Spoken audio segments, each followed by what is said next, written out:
સમ્યક દર્શન. 15મો પાઠ આપણે વાંચી ગયા. એમાં ત્રણેય આત્માનું સ્વરૂપ બતાવેલું. હવે એ ત્રણેય આત્માનું સ્વરૂપ જાણીને અંતરાત્મા થવા માટે સમ્યક દર્શનનું સ્વરૂપ હવે આ પાઠમાં જણાવે છે. આ પાઠનું નામ છે, શીર્ષક છે શિક્ષા પાઠ 16 સમ્યક દર્શન. સમ્યક દર્શન, દર્શન શબ્દના ઘણા અર્થ છે જૈન દર્શનમાં. કેવી રીતે? તો કે સામાન્ય રીતે લોક ભાષામાં દર્શન એટલે જોવું, દર્શન કરવું, ભગવાનના દર્શન કરવા એવો અર્થ થાય છે. અથવા મતના એટલે મત દર્શન આપણે કહીએ, એમાં મતના અર્થમાં દર્શન એટલે 6 દર્શન. એટલે જૈન દર્શન, વેદાંત દર્શન, સાંખ્ય દર્શન, બૌદ્ધ દર્શન, નૈયાયિક દર્શન અને નાસ્તિક દર્શન એમ અર્થ થાય છે, જો એને મતના અર્થમાં લઈએ તો. અને જ્ઞાનાવર્ણીય કર્મમાં, જ્ઞાનાવર્ણીય, દર્શનાવર્ણીય વગેરે કર્મ છે, એમાં જે દર્શનાવર્ણીય કર્મ છે એના અર્થમાં જો લઈએ દર્શન, તો એ સામાન્ય પ્રતિભાસરૂપ દર્શન, અવલોકન એમ ગણાય છે. દર્શન જ્ઞાન છે, સમ્યક જ્ઞાન છે તે દર્શન યુક્ત છે. કંઈ પણ ભાસ થવો, કંઈક છે એવો જે ભાસ થવો તેને દર્શન કહ્યું છે. તેમ જાણવું. હા, અહીંયા એ જ વાત છે. એટલે આપણે આ દર્શન શબ્દનો અર્થ, અહીંયા દર્શન શબ્દ જે વપરાય છે સમ્યક દર્શન, એ અહીંયા કહેવું છે. તો હવે આ દર્શનના 3 અર્થ થયા. હવે ચોથો અર્થ શું? જેમ હવે સમ્યક દર્શન એટલે પદાર્થનું જ્ઞાન થતા પહેલા આ કંઈક છે એવો ભાસ થવો, તેને તો દર્શન કહે છે. દર્શનાવર્ણીય કર્મના આવરણ થસવાથી જે દર્શન થાય તેને કહ્યું. પણ અહીં તો દર્શન એટલે સમ્યક દર્શન, અર્થાત શ્રદ્ધાના અર્થમાં આ શબ્દનો અર્થ છે, પ્રયોગ છે. એટલે સમ્યક દર્શન એટલે શ્રદ્ધાના અર્થમાં આ શબ્દનો પ્રયોગ છે.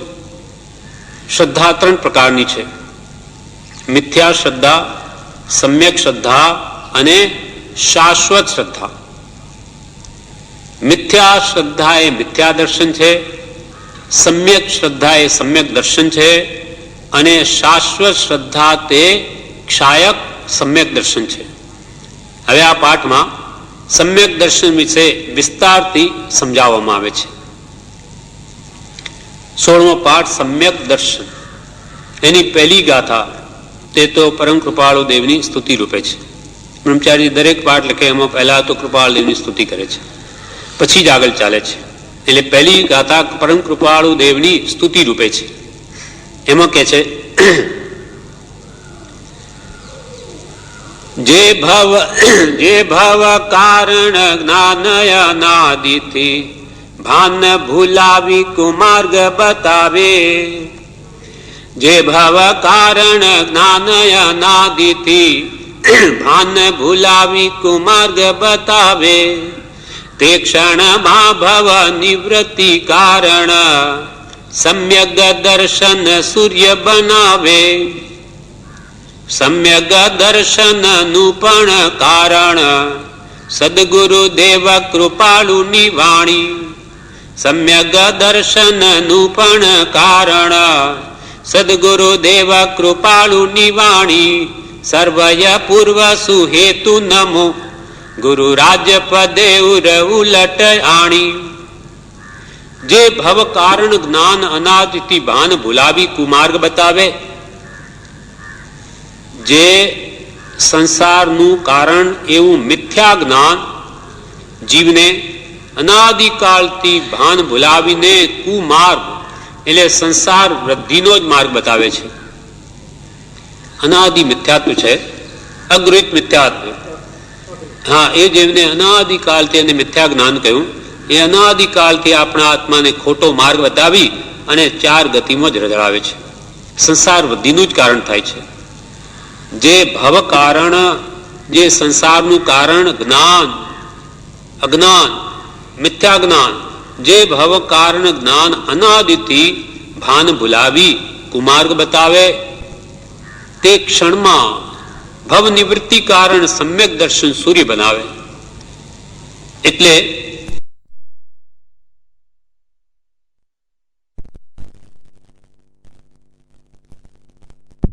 મિથ્યા જ્ઞાનને ક્ષણ માત્રમાં ભવ એટલે સંસારથી નિવૃત્ત કરવાને માટે સમ્યક દર્શન તે સૂર્ય સમાન છે. તે પ્રગટ થતા જ મિથ્યારૂપ અંધકાર તે જ ક્ષણે નાશ પામી જાય છે. જે સમયે સમ્યક દર્શનનો ઉદય થયો કે તે જ ક્ષણથી મિથ્યા અંધકારનો નાશ થયો. એટલે એના માટે કૃપાલદેવે પણ પત્રાંગ 839 કહ્યું કે અનંત કાળથી જે જ્ઞાન ભવેતું થતું હતું તે જ્ઞાનને એક સમય માત્રમાં જાત્યાંતર કરી જેણે ભવ નિવૃત્તિ રૂપ કર્યું તે કલ્યાણ મૂર્તિ સમ્યક દર્શનને નમસ્કાર. તે કલ્યાણ મૂર્તિ સમ્યક દર્શન નમસ્કાર કે જે અનંત કાળથી અનંત અજ્ઞાન રજડાવતું તેને સમ્યકમાં એક ક્ષણ માત્રમાં જેને જાતિ ફેરવી નાખી એની અનંત સંસારને બદલે મુક્તિ તરફ પ્રયાણ ચાલુ કરાવી દીધું એવા કલ્યાણ મૂર્તિ સમ્યક દર્શનને કૃપા લેખે છે કે મારા નમસ્કાર હો. જે ભવ કારણ જ્ઞાનયનાદિથી ભાન ભૂલાવી કુમાર્ગ બતાવે તે ક્ષણમાં ભવ નિવૃત્તિ કારણ સમ્યક દર્શન સૂર્ય બનાવે. તે ક્ષણમાં ભવ નિવૃત્તિનું કારણ બની જાય એવું સમ્યક દર્શન તે સૂર્ય સમાન છે.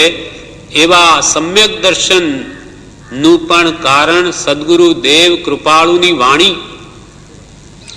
સમ્યક દર્શન નું પણ કારણ સદગુરુ દેવ કૃપાળુની વાણી. સર્વ અપૂર્વ સુહેતુ નમો ગુરુ રાજ પદે ઉર ઉલટ આણી. તે સમ્યક દર્શન નું પણ કારણ તે તો શ્રી સદગુરુ પરમ કૃપાળુ દેવની વાણી છે. કેમ કે સત્પુરુષની કૃપા દ્રષ્ટિ એ સમ્યક દર્શન છે. સર્વ અપૂર્વ સુહેતુ નમુ એટલે સર્વ અપૂર્વ એવા અપૂર્વ પૂર્વે કદી પણ પામ્યા નથી એવા અપૂર્વ સમ્યક દર્શન સમ્યક જ્ઞાન અને સમ્યક ચારિત્રની પ્રાપ્તિના સુહેતુ એટલે સાચા કારણ શ્રી ગુરુરાજના ચરણકમળ છે. તેને હું હૃદયમાં ઉલટ એટલે ઉલ્લાસ ભાવ આણીને નમસ્કાર કરું છું. સર્વ અપૂર્વ સુહેતુ નમો ગુરુ રાજ પદે ઉર ઉલટ આણી. હૃદયમાં ઉલ્લાસ ભાવ આણીને એવા જે અપૂર્વ જ્ઞાન દર્શન ચારિત્ર એવા રત્નત્રયના કારણરૂપ શ્રી ગુરુરાજના ચરણકમળ છે એના ચરણકમળમાં ઉલ્લાસ ભાવથી પ્રણામ કરું છું. જે ભવ કારણ જ્ઞાનયનાદિથી ભાન ભૂલાવી કુમાર્ગ બતાવે તે ક્ષણમાં ભવ નિવૃત્તિ કારણ સમ્યક દર્શન સૂર્ય બનાવે. સમ્યક દર્શન નું પણ કારણ સદગુરુ દેવ કૃપાળુની વાણી. સર્વય પૂર્વ સુહેતુ નમો ગુરુ રાજ પદે ઉર ઉલટ આણી.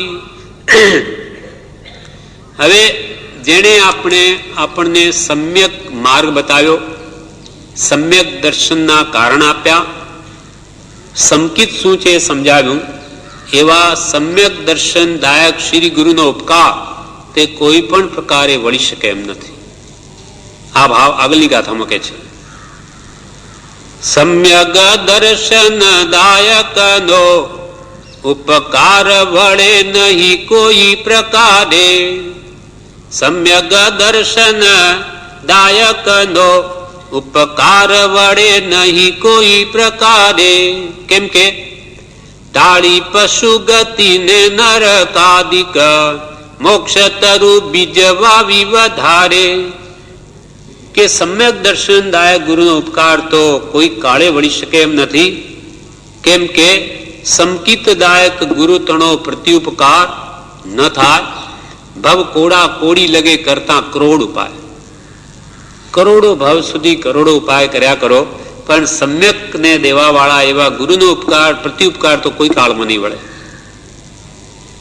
કેમ કે શ્રી ગુરુ છે તે આપણી પશુ ગતિ, પશુમતિ, પશુ વૃત્તિ જે આપણી છે કે પશુમતિ કે પશુ ગતિ આપણી અને નરક નિગોદાદી ગતિઓને ટાળી મોક્ષરૂપી વૃક્ષના બીજની વાવણી કરી તેને બોધરૂપી પાણી પાવીને વધારે છે. આપણી તિર્યંજ ગતિને ટાળી દે, આપણી નરક નિગોદાદી ગતિઓને જે ટાળી દે એવા મોક્ષરૂપી બીજની જેને વાવણી કરી છે આપણા હૃદયમાં, અને એને પાછી બોધરૂપી પાણી પાવીને વધાર્યા કરે છે, એવા શ્રી ગુરુનો ઉપકાર કોઈ કાળે નહીં વળે. તાળી પશુ ગતિ ને નરકાદિક મોક્ષ તરુ બીજ વાવી અને વધારે, અને જે ભૂતકાળમાં અનંતા સિદ્ધ થયા તેમજ ભાવિમાં પણ અનંતા સિદ્ધ થશે, અને વર્તમાનમાં હાલમાં પણ મહાવિદ્ય ક્ષેત્રમાંથી જે મનુષ્યો સિદ્ધ ગતિને પામે છે તે સર્વ સમ્યક દર્શનવંત જ હશે. અર્થાત સમ્યક દર્શન વગર કોઈ પણ જીવ મુક્તિને પામી શકે જ નહીં. સંકિત વગર કોઈ મુક્તિ પામ્યું નથી. સિદ્ધ થયા ભૂતકાળ વિશે વળી ભાવિ વિશે નર સિદ્ધ થશે જે, હાલ વરે નર સિદ્ધ ગતિ સહુ સમ્યક દર્શનવંત હશે તે. જે ભૂતકાળમાં સિદ્ધ થયા વળી ભાવિ વિશે ભવિષ્યમાં પણ જે નર એટલે મનુષ્યો સિદ્ધ ગતિને પામશે, વર્તમાનમાં પણ મહાવિદ્ય ક્ષેત્રમાંથી જે નર સિદ્ધ ગતિને પામી રહ્યા છે તે બધા સમ્યક દર્શનવંત હશે. સંકિત વગર કોઈ મુક્તિને પામ્યું નથી, અને આપણે અહીંયા રહ્યા છે તે પણ સમ્યક દર્શનના અભાવે જ.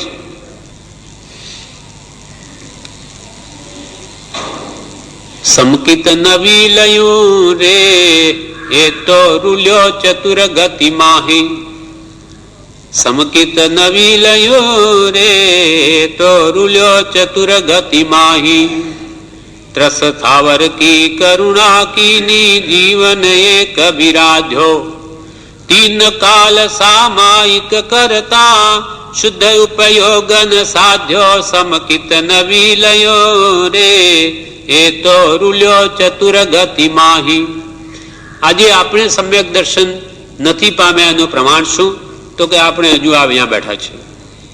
સંકિત પામ્યો તો મુક્તિમાં પહોંચી ગયો હતો, કેમ કે વધારે એના 15 ભાવથી વધારે ભાવ નથી ઉત્કૃષ્ટ. પણ આપણે તો હજુ અહીંયા રજડીએ છીએ.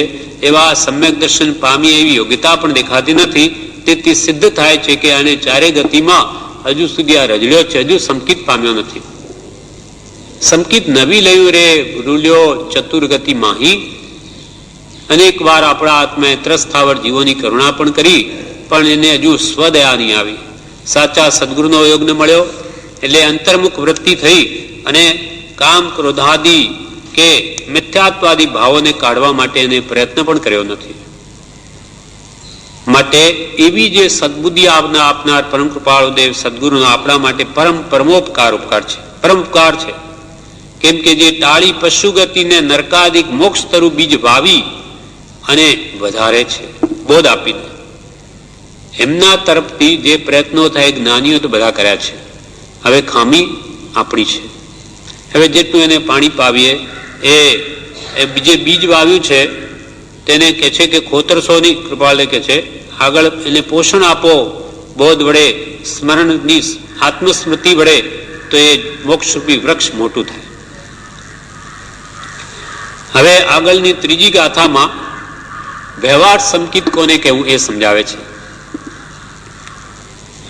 કે આ જગતમાં કેવળ જ્ઞાનથી અધિક કોઈ જ્ઞાન નથી. એવા જ્ઞાનને જે ધારણ કરે તેને મનોહર ભાવે અર્થાત અંતઃકરણના પૂજ્ય ભાવે જે સાચા દેવ માને, કેવડીને જે સાચા દેવ માને, તીર્થંકરને અરિહંતને સાચા દેવ માને, તથા જેની મિથ્યાત્વરૂપી ગ્રંથિ એટલે ગાંઠ ગળી ગઈ છે અર્થાત જે આત્મજ્ઞાની છે, એવા ગુરુથી જગતમાં કોઈ અધિક ગુરુ છે જ નહીં એવો ભાવ જેના હૃદયમાં હોય. આ વ્યવહાર સંકિતિની વાત કરે છે. તેમજ કેવડી પ્રરૂપિત દયામૂળ ધર્મ એ સર્વોત્કૃષ્ટ ધર્મ જગતમાં છે એવા ભાવના અંકુર જેના હૃદયમાં પ્રગટ થયા હોય. ભાખ્યું ભાષણમાં ભગવાન ધર્મને બીજો દયા સમાન એવો દયામૂળ ધર્મ જેના હૃદયમાં સ્થાપિત હોય તે જીવને વ્યવહાર સમ્યક દર્શન છે એમ કહી શકાય છે. નિશ્ચય સમ્યક દર્શન તો આત્માનો સાક્ષાત અનુભવ આપે તેને કહેવાય છે. કેવળીથી નહીં કોઈ અધિક સુદેવ મનાય મનોહર ભાવે. કેવળીથી નહીં કોઈ અધિક સુદેવ મનાય મનોહર ભાવે. પોતાના મનોહર ભાવે એટલે અંતરની સાચી ભાવનાથી કેવળીથી અધિક આ જગતમાં કોઈ સાચા દેવ નથી એમ મનાય, સાચા હૃદયથી. અને ગ્રંથ રહિત ગુરુથી નહીં અધિકો જગમાં ગુરુ ઉરથી લાવે.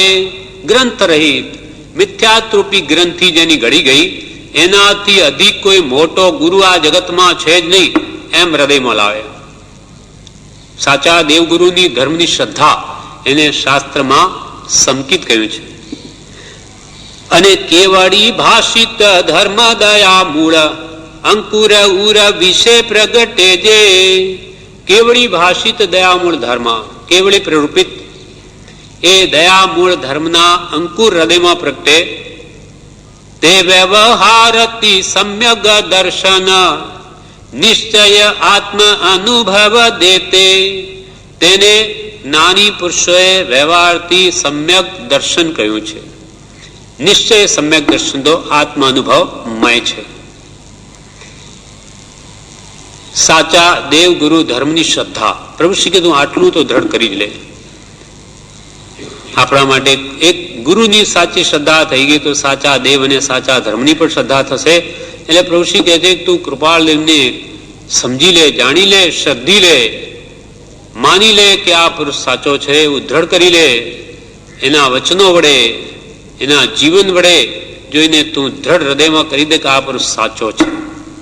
એની વાત માન્ય કરવા જેવી છે, એ રીતે જ ચાલવા જેવું છે એવું શ્રદ્ધાન પ્રથમ હૃદયમાં દ્રઢ કરી લે તો તારું કામ થઈ ગયું. પછી વ્રત જપ હશે તો વહેલો પાર આવશે, પણ આ શ્રદ્ધા લઈને પણ તું જો ગયો વ્યવહાર સંકિત તો પણ તારો બેડો પાર થઈ જશે. કેમ કે વ્યવહાર સંકિત પણ નહીં, જેવું તેવું નથી. એ પણ જો દ્રઢ રીતે જેમ જ્ઞાનીએ કહ્યું તેમ હોય તો એ પણ 15 ભાવે મોક્ષ અપાવે એવું છે. કેવળીથી નહીં કોઈ અધિક સુદેવ મનાય મનોહર ભાવે. ગ્રંથ રહિત ગુરુથી નહીં અધિકો જગમાં ગુરુ ઉરથી લાવે. કેવળી ભાષિત ધર્મ દયા મૂળ અંકુર ઉર વિશે પ્રગટે જે. તે વ્યવહારથી સમ્યક દર્શન નિશ્ચય આત્મ અનુભવ દેતે. એના વિશે 771માં પત્રમાં કૃપાલદેવે કહ્યું વ્યવહાર સંકિત કોને કહ્યું તો કે ભગવાન તીર્થંકરના નિર્ગ્રંથ નિર્ગ્રંથનીઓ, ભગવાન મહાવીર સ્વામીના જે સાધુ સાધ્વીઓ શ્રાવક શ્રાવિકો વગેરે હતા, ભગવાન તીર્થંકરના કે કોઈ પણ ભગવાનના નિર્ગ્રંથ નિર્ગ્રંથનીઓ એટલે સાધુ સાધ્વીઓ, શ્રાવક તથા શ્રાવિકાઓ કઈ સર્વને જીવાજીવનું જ્ઞાન હતું. તેથી તેને સંકિત કહ્યું છે એવો સિદ્ધાંતનો અભિપ્રાય નથી કે ભાઈ એમને સ્પષ્ટ દેહથી ભિન્ન એવા આત્માનો અનુભવ હતો તેથી એને સંકિત કહ્યું છે એવો સિદ્ધાંતનો અભિપ્રાય નથી. તેમાંથી કંઈક જીવોને તો તીર્થંકર સાચા પુરુષ છે, સાચા મોક્ષ માર્ગના ઉપદેષ્ટા છે, જેમ તે કહે છે તેમ જ મોક્ષ માર્ગ છે એવી પ્રતીતિથી, એવો શ્રદ્ધા હતી, એવી વિશ્વાસ હતી ભગવાન મહાવીરમાં એમના શિષ્યોને. એવી પ્રતીતિથી, એવી રુચિથી, શ્રી તીર્થંકરના આશ્રયથી અને નિશ્ચયથી સંકિત કહ્યું છે. એમનો દ્રઢ નિશ્ચય હતો, એમનો આશ્રય ગ્રહણ કરેલો હતો, તેથી પણ તેમને સંકિતી કહ્યા છે. એવી પ્રતીતિ, એવી રુચિ અને એવા આશ્રયનો તથા આજ્ઞાનો નિશ્ચય છે તે પણ એક પ્રકારે જીવા જીવના જ્ઞાન સ્વરૂપ છે. ભલે પોતાને નથી પણ મારા ગુરુને, ગુરુએ કહ્યું કે દેહથી આત્મા ભિન્ન છે માટે ભિન્ન છે એમ પણ પરોક્ષે પણ જેને માન્યું છે પુરુષ સાચા છે અને તેની પ્રતીતિ પણ સાચી આવી છે કે જેમાં પરમ કૃપાળુ કહે છે તેમ જ મોક્ષ માર્ગ છે. આપણા માટે તો જેમ જ આ પરમ કૃપાળુ કહે છે તેમ જ મોક્ષ માર્ગ છે, તેમ જ મોક્ષ માર્ગ હોય તે પુરુષના લક્ષણાદિ પણ વિતરાગપણાની સિદ્ધિ કરે છે. કૃપાલીનું આખું વચનામૃત જોઈ લો, ક્યાં રાગ દ્વેષની વાત છે, ક્યાં વિષય કશાયને પોષણ છે, માત્ર ત્યાગ વૈરાગ ઉપશમને ભક્તિનો જ ઉપદેશ છે.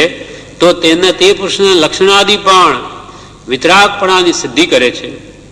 જે વિતરાગ હોય તે પુરુષ યથાર્થ વક્તા હોય અને તે જ પુરુષની પ્રતીતિએ મોક્ષ માર્ગ સ્વીકારવા યોગ્ય એવી સુવિચારણા, તે પણ એક પ્રકારનું ગૌણતાએ જીવા જીવનું જ જ્ઞાન છે. જે વિતરાગ પુરુષો પ્રત્યેની શ્રદ્ધા છે તે તો એક પ્રકારે ગૌણતાએ જીવાજીવનું જ જ્ઞાન છે. કૃપાલી વિતરાગ છે, એને આત્મા અનુભવ્યો તેવો જ મારો આત્મા છે, તો તે સાચી પ્રતીતિ છે, સાક્ષી થઈ. તે પ્રતીતિથી, તે રુચિથી અને તે આશ્રયથી પછી સ્પષ્ટ વિસ્તારથી જીવાજીવનું જ્ઞાન અનુક્રમે થાય છે. આવી રીતે પરોક્ષ શ્રદ્ધા પણ જેને બળવાન કરે તો એ અનુક્રમે આગળ વધતા વિસ્તારથી અને જીવ અજીવનું સ્પષ્ટ ભિન્ન ભાન થાય છે. તથારૂ પુરુષની આજ્ઞા ઉપાસવાથી રાગ દ્વેષનો ક્ષય થઈ વિતરાગ દશા થાય છે. એની વિતરાગ દશા છે, એ વિતરાગની દશાની આજ્ઞા એ પુરુષને આરાધવાથી પોતે પણ વિતરાગ થાય છે. તથારૂપ સત્પુરુષના પ્રત્યક્ષ યોગ વિના સંકિત આવવું કઠણ છે. પ્રત્યક્ષ આવા પુરુષનો યોગ વગર આવું શ્રદ્ધારૂપ સંકિત આવવું પણ દુર્લભ છે. તેવા પુરુષના પણ છતાં તેવા પુરુષના વચનરૂપ શાસ્ત્રોથી કોઈક પૂર્વે આરાધક હોય તેવા જીવને સંકિત થવું સંભવે છે. પૂર્વના આરાધક જીવ હોય તે કૃપાલીના વચનોથી પણ આજે સંકિત થવું સંભવે છે. અથવા કોઈ એક આચાર્ય પ્રત્યક્ષપણે તે વચનના હેતુથી કોઈક જીવને સંકિત પ્રાપ્ત કરાવે છે. કોઈક આચાર્ય જ્ઞાની પુરુષો પ્રવૃષિ જેવા કૃપાલીનો વચનો વડે પ્રત્યક્ષપણે તે વચનના હેતુથી કોઈ જીવને પણ સંકિત પ્રાપ્ત કરાવે છે. પણ સમ્યક દર્શન શું છે? આ શ્રદ્ધારૂપ સંકિત કે જેને આત્માનો પ્રત્યક્ષ ભિન્ન અનુભવ થયો નથી, પણ શ્રદ્ધા સાચી છે કે જેમ કૃપાળદેવ કહે છે એમ જ મોક્ષ માર્ગ છે. એમ જ મોક્ષ માર્ગ હોય, એમાં બે મત નથી. એમ પોતાના અંતરાત્મામાં જો દ્રઢ શ્રદ્ધાન છે તો તે વ્યવહાર સંકિત છે. એમ સાચા દેવ 18 દૂષણ રહિત અરિહંત તે મારા સાચા દેવ છે, અને જેની મિથ્યાત્રુપી ગ્રંથિ નષ્ટ થઈ ગઈ એવા નિર્ગન તે મારા ગુરુ છે. અને અહિંસા પરમો ધર્મ એ દયામૂળ કેવરી પ્રવૃત્તિ તે મારો ધર્મ છે. એ ત્રણેયની શ્રદ્ધાને શાસ્ત્રમાં સંકિત કહ્યું છે, જેને વ્યવહાર સમ્યક દર્શન કહેવામાં આવે છે. સમ્યક દર્શન ચિંતનની તેને પ્રાપ્તિ થાય છે. સમ્યક દર્શનની ઝૂરણા સહ સમ્યક દર્શન ચિંતવતા જેને સમ્યક દર્શનની ઝૂરણા લાગી પ્રાપ્ત કરવાની, તે જે સમ્યક દર્શનને ચિંતવે છે તે જીવ શું કરે? તો કે ત્યાગ વિરાગ વધારી ગુરુગમ ધારી સુદ્રષ્ટિ થતા તે જીવ સમ્યક દર્શન એટલે ભેદ જ્ઞાનને ચિંતવે છે અને સમ્યક દર્શનની યોગ્યતા મેળવવા માટે તે ત્યાગ વૈરાગ્યને વધારે છે. કેમ કે ત્યાગ વૈરાગ ન ચિત્તમાં થાય ન તેને જ્ઞાન. કૃપાલદેવે આ દર્શન પરિચય વિશે પત્રાંગ 330 કહ્યું છે કે પરમાર્થ પ્રાપ્ત થવા વિશે કોઈ પણ પ્રકારનું આકુળ વ્યાકુળપણું રાખવું થવું તેને દર્શન પરિચય કહ્યો છે. એ પરિચય ઉત્પન્ન થાય તે તો સુખકારક છે, પણ જો ધીરજથી તે વેદાય તો તેમાંથી દર્શનની ઉત્પત્તિ થવાનો સંભવ છે. પરમાર્થ પ્રાપ્ત થવામાં કોઈ પણ પ્રકારનું આકુળ વ્યાકુળપણું રાખવું અંતરમાં કે હે ભગવંત મને જ્ઞાન પ્રાપ્તિ ક્યારે થશે, એવો જે ભાવ ઉપજવો તેને દર્શન પરિચય કહ્યો. પણ તે એ ભાવ તો સુખકારક છે, પણ ધીરજથી વેદાય તો તેમાંથી દર્શનની પ્રાપ્તિ થાય. નહીં તો કે મારે તો આજનો આજ સમ્યક દર્શન જોઈએ, થવું જ જોઈએ, તો એ રીતે નહીં થાય. કેમ કે દર્શનમાં બળવાન હોય તો જ્યાં સુધી એના દળિયા એ ક્ષય ઉપશમ કે ક્ષય ઉપશમ નહીં થાય ત્યાં સુધી તો સમ્યક દર્શનની પ્રાપ્તિ થતી નથી. એટલે જે સમ્યક દર્શનની ઝૂરણા સહ સમ્યક દર્શન ચિંતવતા તે જીવ ત્યાગ વૈરાગ વધારી, તે જીવાત્મા ત્યાગ અને વૈરાગની વૃદ્ધિ કરી અને ગુરુગમ ધારી, ગુરુગમ એટલે ગુરુએ આપેલ સમજને યથાર્થ હૃદયમાં ધારણ કરી, તે જીવ સુદ્રષ્ટિ એટલે સમ્યક દ્રષ્ટિવંત બને છે. સમકિત, સમ્યક એટલે સવળું, જેની દ્રષ્ટિ સવળી થવી એ સત્પુરુષના બોધે થાય. એટલે ગુરુગમ ધારી તે સમ્યક દ્રષ્ટિવંત બને છે ત્યાગ વૈરાગ વધારીને. હવે સમ્યક દર્શનની યોગ્યતા માટે કૃપાળુદેવ પત્રાંક 330 જણાવે છે કે કોઈ પણ પ્રકારની આકુળતા વિના જે આપણા માટે ઉપયોગી છે. શું કરવું સંકિત માટે? તો કે આ કરો તો તમને પણ સંકિત થશે. એ સર્વને માટે સરખું આ માર્ગદર્શન છે. કૃપાળુદેવ કહે છે કોઈ પણ પ્રકારની આકુળતા વિના વૈરાગ્ય ભાવનાએ વિતરાગ ભાવે જ્ઞાની વિશે પરમ ભક્તિ ભાવે સત્શાસ્ત્રાદિક અને સત્સંગનો પરિચય કરવો હાલ તો યોગ્ય છે. જે દર્શન પરિચય એમને રહે છે તો કે જે તમને આકુળતા આત્મજ્ઞાન પ્રાપ્તિ રહે છે, પણ હાલમાં તો તમે આ કરો કે કોઈ પણ પ્રકારની આકુળતા વિના વૈરાગ્ય ભાવનાએ વૈરાગ્ય ભાવના સહિત વિતરાગ ભાવે જ્ઞાની વિશે પરમ ભક્તિ ભાવે જ્ઞાની પુરુષ પ્રત્યે પરમ ભક્તિ પ્રગટાવીને સત્શાસ્ત્રોનો સ્વાધ્યાય કરો અને સત્સંગનો પરિચય હાલ તો કર્તવ્ય છે. ભક્તિ અને સ્વાધ્યાય કર્તવ્ય છે. જે અહીંયા પ્રભુશ્રી યોજના કહી તે જ કર્તવ્ય છે એમ કહ્યું. જ્ઞાની વિશે પરમ ભક્તિ ભાવે સત્શાસ્ત્રાદિક અને સત્સંગનો પરિચય હાલ તો યોગ્ય છે. અને હવે એ સત્સંગમાં શું વિચારણામાં રહેવું તે પણ કૃપાળુદેવ આગળ કહે છે કે આત્મા છે, જે આપણે અહીંયા 6 પદ માટે આત્મસિદ્ધિ 2 વાર બોલાય છે તે જ ભાવ અહીંયા કહે છે. આ ભાવ સત્સંગમાં પુષ્ટ કરવો તે કહે છે.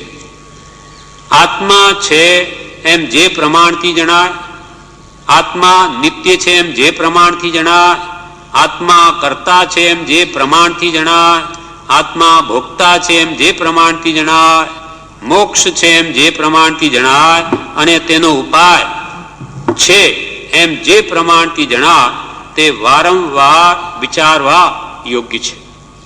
પછી શું કરવું સત્સંગમાં? તો કે ભક્તિ કરવી અને સત્શાસ્ત્રનો સ્વાધ્યાય કરવો અને આ 6 પદને વારંવાર દ્રઢ કરવો. આત્મા જે પ્રમાણથી જે નય નિક્ષેપ પ્રમાણથી આત્મસિદ્ધિમાં કહ્યું છે તેમ આત્મા જે પ્રમાણથી કે 6 પદના પત્રમાં કહ્યું જેમ આત્મા જે પ્રમાણથી જણાય, પ્રથમ પદ આત્મા છે એમ દ્રઢ જે પ્રમાણથી થાય, આત્મા નિત્ય છે, કર્તા છે, ભોગતા છે, મોક્ષ અને મોક્ષનો ઉપાય છે, એ જે પ્રમાણથી સિદ્ધ થાય તે પ્રમાણ વારંવાર વિચારવા યોગ્ય છે. આ કરો તો સમ્યક દર્શનની પ્રાપ્તિ થશે. તે જીવ ત્યાગ વિરાગ વધારી ગુરુગમ ધારી સુદ્રષ્ટિ થતા તે. અને હવે આગળ કે છે કે સ્વપ્નમાં પણ જે સમ્યક દર્શન એટલે દેહ તે હું નહીં પણ હું આત્મા છું એવા ભાવને સમ્યક વિચાર વડે ધારી રાખી જે દૂષિત કરતા નથી, તે જીવ સમ્યક ભાવમાં સદા રમી સર્વ કર્મ ખપાવીને શિવ નારી એટલે મોક્ષરૂપી લક્ષ્મીને પામે છે. સ્વપ્ન વિશે પણ સમ્યક દર્શન દૂષિત જે ન કરે સુવિચારી, તે જીવ સમ્યક ભાવ વિશે રમી કર્મ ખપાવી વરે શિવ નારી. સ્વપ્નમાં પણ જે સમ્યક દર્શનનો ભાવ એટલે હું આત્મા જ છું, દેહ તે હું નથી, એ ભાવને જે દૂષિત કરતા નથી સુવિચારી સમ્યક પ્રકારે વિચારીને તે જીવ સમ્યક ભાવમાં રમીને કાલાંતરે સર્વ કર્મને ખપાવી એ શિવ નારીને વરસે એટલે મોક્ષરૂપી લક્ષ્મીને પામશે. સ્વપ્ન વિશે પણ સમ્યક દર્શન દૂષિત ન કરે સુવિચારી, તે જીવ સમ્યક ભાવ વિશે રમી કર્મ ખપાવી વરે શિવ નારી. એ વિશે કૃપાલદેવે પત્રાંક 537 જણાવ્યું છે કે અજ્ઞાન દશારૂપ સપનરૂપ યોગે આ જીવ પોતાના નહીં એવા બીજા દ્રવ્યને વિશે સ્વપ્ને માને છે અને એ જ માન્યતા તે સંસાર છે, તે જ અજ્ઞાન છે, નરકાદી ગતિનો હેતુ તે જ છે, તે જ જન્મ છે, મરણ છે અને તે જ દેહ છે, દેહના વિકાર છે, તે જ પુત્ર પુત્ર, તે જ પિતા, તે જ શત્રુ, તે જ મિત્ર આદિ ભાવ કલ્પનાનો હેતુ છે. આ અજ્ઞાન ભાવ છે આપણો. સ્વપ્ન જેવી દશા છે. સપનામાં જોયેલું જે મિથ્યા છે તેમ અજ્ઞાન દશામાં આપણે જે આ પુત્ર મારો, ઘર મારું, દેહ મારો, સગાવાલા મારા, એવી જે મમત્વ ભાવ કે દેહમાં અહમપણાની ભાવના છે, સ્વપ્નવત છે. બધું જ ખોટું છે. આપણે મરી ગયા પછી કોણ કોના સગા? આ દેહ પૂરતો સંબંધ. એટલે સ્વપ્નવત દશા છે આ. એટલે કૃપાલ અહીંયા કે છે અજ્ઞાન દશારૂપ સ્વપ્નરૂપ યોગે આ જીવ, આપણો જીવ પોતાના નહીં એવા બીજા દ્રવ્યને વિશે સ્વપણે માને છે. હું દેહાદી સ્વરૂપ છું અને દેહ સ્ત્રી પુત્રાદિ મારા છે. આ જે ભાવ છે એ સંસાર છે. અને એ જ માન્યતા તે સંસાર છે, તે જ અજ્ઞાન છે. નરકાદિ ગતિનો હેતુ પણ તે છે. અને એ જ અહમ મમત્વાદિ નિવૃત્ત થવાને અર્થે જ્ઞાની પુરુષ આ છ પદની દેશના પ્રકાશી છે. તે જ જન્મ છે. આ પર પદાર્થોને પોતાના માની અને આ જીવ જન્મ મરણને વધારે છે. જેમ કે આખા સંસારનું મૂળ શું? તો કે રાગ દ્વેષ. રાગ દ્વેષનું મૂળ શું? તો કે અજ્ઞાન. અજ્ઞાનનું મૂળ શું? તો કે આ દેહમાં આત્મબુદ્ધિ. દેહમાં આત્મબુદ્ધિ છે એ જ ભયંકર જ્ઞાન છે. એ છૂટી ગયું, બધું ગયું. દેહમાં આત્મબુદ્ધિ ગઈ કે બધું જ નાશ પામવા માંડે. એટલે સંસારનું મૂળ રાગદ્વેષ, રાગદ્વેષનું મૂળ મિથ્યાત્વ અથવા અજ્ઞાન, અને આ અજ્ઞાનનું મૂળ દેહમાં આત્મબુદ્ધિ છે. બસ તો એ જે જ્યાં સુધી છે દેહમાં આત્મબુદ્ધિ છે એને લઈને સગાવાલા બધા મારા, આ અહમ મમત્વ એ સંસાર છે. તે જ અજ્ઞાન છે. નરકાદી ગતિનો હેતુ તે જ છે. તે જ જન્મ છે, મરણ છે. તે જ દેહ છે, દેહના વિકાર છે.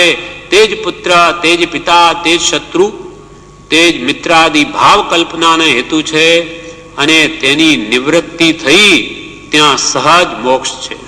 આ અજ્ઞાનની નિવૃત્તિ થઈ, દેહમાં આત્મબુદ્ધિ ગઈ તો ત્યાં સહજ મોક્ષ છે. છૂટે દેહાધ્યાસ તો નહીં કરતા તું કર્મ, નહીં ભોગતા તું તેનો એ ધર્મનો મર્મ. ધર્મનું રહસ્ય શું? દેહમાં આત્મબુદ્ધિ હણાઈ જવી જોઈએ. ગાઢ પ્રેમ, હાડો હાડ પ્રેમ આ જીવના દેહમાં પડ્યો છે. સર્વ કરતા વધારેમાં વધારે રાગ આપણા શરીર પ્રત્યે છે. આપણો એ ભાવ તૂટવો સહેલ નથી, પણ એ તોડ્યા વગર છૂટકો પણ નથી. મોડે વહેલે પણ આ દેહમાં આત્મબુદ્ધિને કાઢવી જ પડશે.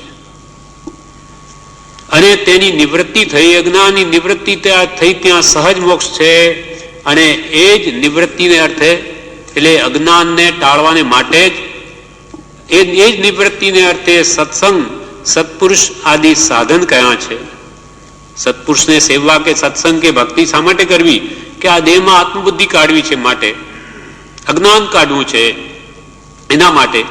અને તે સાધન પણ જીવ જો પોતાના પુરુષાર્થને તેમાં ગોપવ્યા સિવાય પ્રવર્તાવે તો સિદ્ધ છે.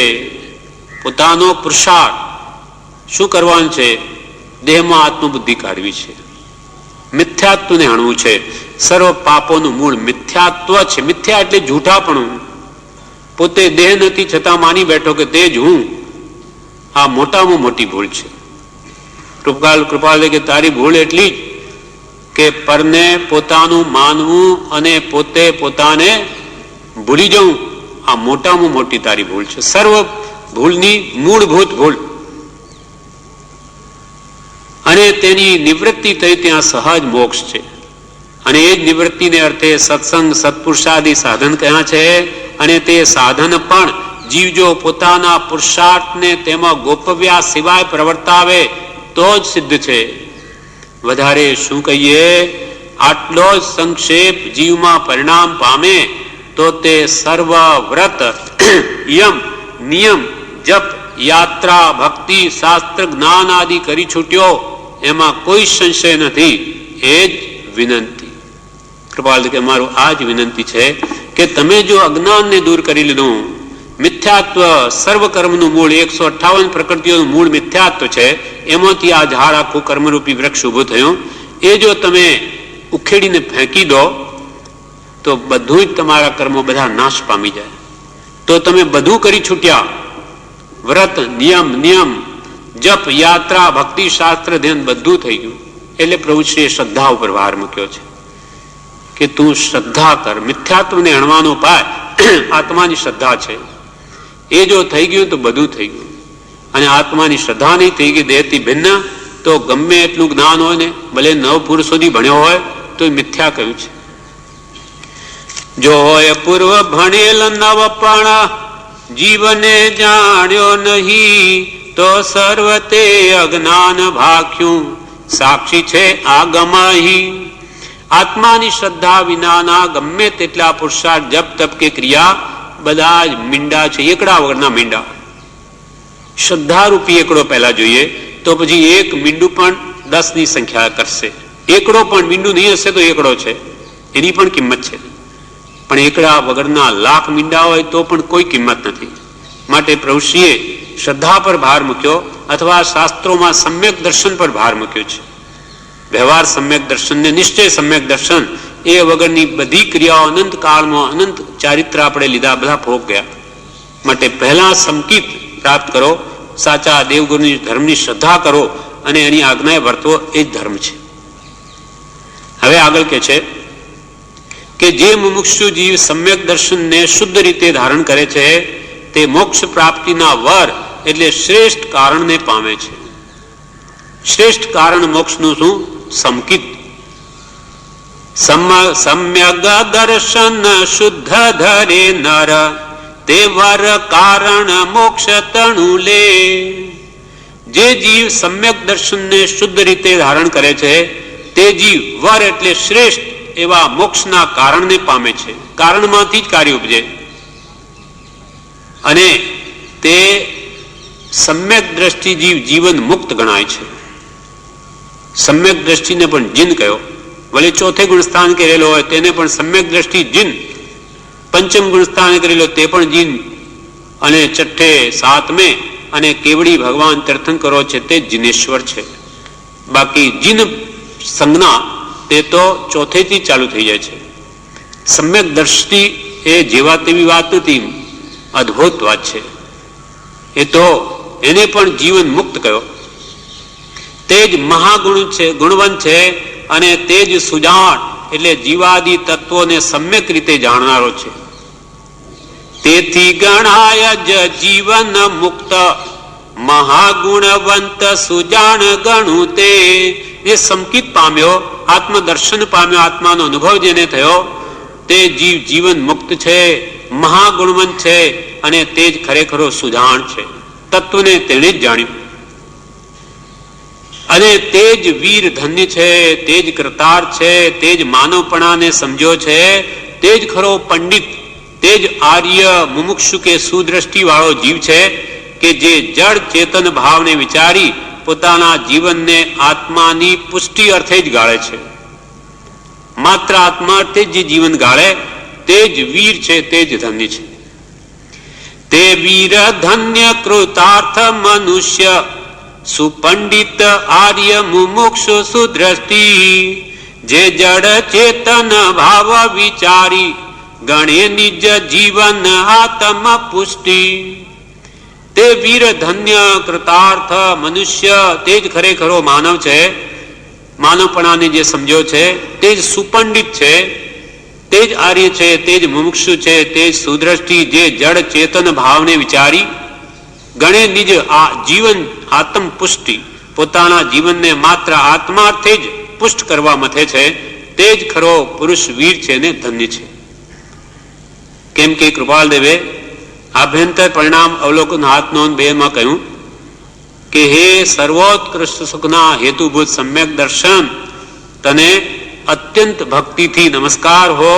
આ અનાદિ અનંત સંસારમાં અનંત અનંત જીવો તારા આશ્રય વિના અનંત અનંત દુઃખને અનુભવે છે. તારા પરમ અનુગ્રહથી સ્વસ્વરૂપમાં રુચિ થઈ, પરમ વિતરાગ સ્વભાવ પ્રત્યે પરમ નિશ્ચય આવ્યો, કૃતકૃત્ય થવાનો માર્ગ ગ્રહણ થયો.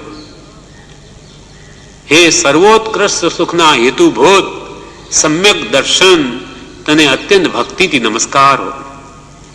સર્વથી ઉત્કૃષ્ટ સુખ તે મોક્ષ સુખ છે, તેના હેતુભૂત કારણરૂપ. સમ્યક દર્શન વગર કેવલના નહીં આવે.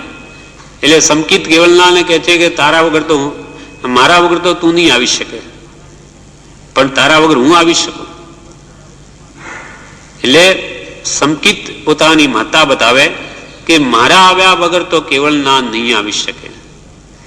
હે સર્વોત્કૃષ્ટ સુખના હેતુભૂત, સર્વથી ઉત્કૃષ્ટ એવું મોક્ષ સુખ, તેના કારણભૂત સમ્યક દર્શન તને અમારા અત્યંત ભક્તિથી નમસ્કાર છે. આ અનાદિ અનંત સંસારમાં અનંત અનંત જીવો તારા આશ્રય વિના, હે સમ્યક દર્શન, તારા આશ્રય વિના અનંત અનંત દુઃખને પામે છે, અનુભવે છે. અને તારા પરમ અનુગ્રહથી સ્વસ્વરૂપમાં રુચિ થઈ. જ્યારથી સમ્યક દર્શન આવ્યું ત્યાર તેને સ્વસ્વરૂપમાં રુચિ થઈ ગઈ. જે પરમ રુચિ હતી, વિભાવમાં પ્રવર્તો હતો, હવે અંતર્મુખ થઈ ગયો. બહિર આત્મા તે અંતરાત્મા થઈ ગયો. સ્વસ્વરૂપમાં તેને રુચિ થઈ અને પરમ વિતરાગ સ્વભાવ જે પોતાનું છે તેને પ્રગટાવવા માટે તે પ્રત્યે પરમ નિશ્ચય આવ્યો કે હું દેહથી ભિન્ન એવો આત્મા જ છું. એને સર્વ પર પદાર્થો પ્રત્યે રુચિ હટી ગઈ. એવો પરમ વિતરાગ સ્વભાવ પ્રત્યે તારા વડે પરમ નિશ્ચય આવ્યો. કૃતકૃત્ય થવાનો માર્ગ ગ્રહણ થયો. કૃતકૃત્ય થવાનો, કૃતકૃત્યતા ક્યાં છે? કેવળ જ્ઞાન દશામાં. કેવડી દશા થઈ ગયા પછી કૃતકૃત્ય છે, એને કંઈ કરવા પણ છે જ નહીં. તેને કોઈ જપ તપ ક્રિયા કંઈ કરવાનું નથી. એવી કૃતકૃત્ય દશા પ્રાપ્ત થવાનો જે માર્ગ તે તારી કૃપાએ ગ્રહણ થયો. હવે મોક્ષ માર્ગની શરૂઆત થઈ. એમ જે જડ ચેતન ભાવને વિચારી એવા સમ્યક દર્શનને માટે જે જીવન વ્યતીત કરે આત્માની પુષ્ટિ અર્થે, તે જ ધન્ય છે, તે જ કૃતાર્થ છે. સમ્યક દર્શન શુદ્ધ ધરે નર, તે વર કારણ મોક્ષ તણુ લે. સમ્યક દર્શનને જે શુદ્ધ રીતે ધારણ કરે તે વર કારણ, વર એટલે શ્રેષ્ઠ કારણ, મોક્ષ તણુ લે. તેથી ગણાય જ જીવન મુક્ત, મહાગુણવંત સુજાણ ગણું તે. તેથી તે જીવન મુક્ત ગણાય, સમ્યક દ્રષ્ટિ જ મહાગુણવંત ગણાય. કેમ કે સર્વ ગુણાંશ તે સમ્યક તો છે. સર્વ ગુણનો અંશ પ્રગટ્યો. પ્રભુ શ્રી કે ગાયના શિંગડા પર રાયનો દાણો ટકે તેટલી વાર પણ જો સંકિત પામ્યો તો તેનો અર્ધ 15 ભવે મોક્ષ નહીં ત્યાગે તો, છૂટીને જાય તો, નહીં તો અર્ધ પૂતગલ પરાવર્તનમાં તો અવશ્ય મુક્તિ. ભલે મોહમાં પડી જઈને મૂકી દે તો પણ એને સમ્યક દ્રષ્ટિ શોધીને પણ લઈ લેશે અને અર્ધ પૂતગલ પરાવર્તન તો એને મોક્ષ મૂકી જ દેશે મોક્ષમાં. તેથી સમ્યક દ્રષ્ટિ મહાગુણવંત છે, સુજાણ ગણું છે. ખરેખરો તત્વને જાણનાર એ જ છે, બાકી તો બધું વાચા જ્ઞાન છે. તેથી ગણાય જ જીવન મુક્ત, મહાગુણવંત સુજાણ ગણું તે. તે વીર, તે જ વીર છે. કેમ કે અનંત કાળમાં આવું વીરત્વ પ્રગટ નહીં થયું. યથા પ્રવર્તિકરણ સુધી પણ અનંતવાર આવ્યો, છતાં કરકડિયા કરીને જે આગળ વધવું જોઈએ નથી વધી શક્યો, તે વધી ગયો, કામ કાઢી લીધું. તે જ ખરેખરો વીર છે. તે વીર ધન્ય કૃતાર્થ મનુષ્ય, સુપંડિત આર્ય મુમુક્ષુ સુદ્રષ્ટિ. જે જડ ચેતન ભાવ વિચારી, ગણે નિજ જીવન આત્મ પુષ્ટિ. જે જડ ચેતનનો વિવેક કરી પોતાને આત્મ સ્વરૂપ માની એની દ્રઢતા જે કરે અને પોતાના જીવનને આત્મપુષ્ટિ અર્થે ગાળે તે જ નર ધન્ય છે. જે જડ ચેતન ભાવ વિચારી, ગણે નિજ જીવન આત્મ પુષ્ટિ. એટલે પ્રભુશ્રીએ કહ્યું કે પ્રભુ જે કંઈ પણ કરો તે આત્માર્થે કરો.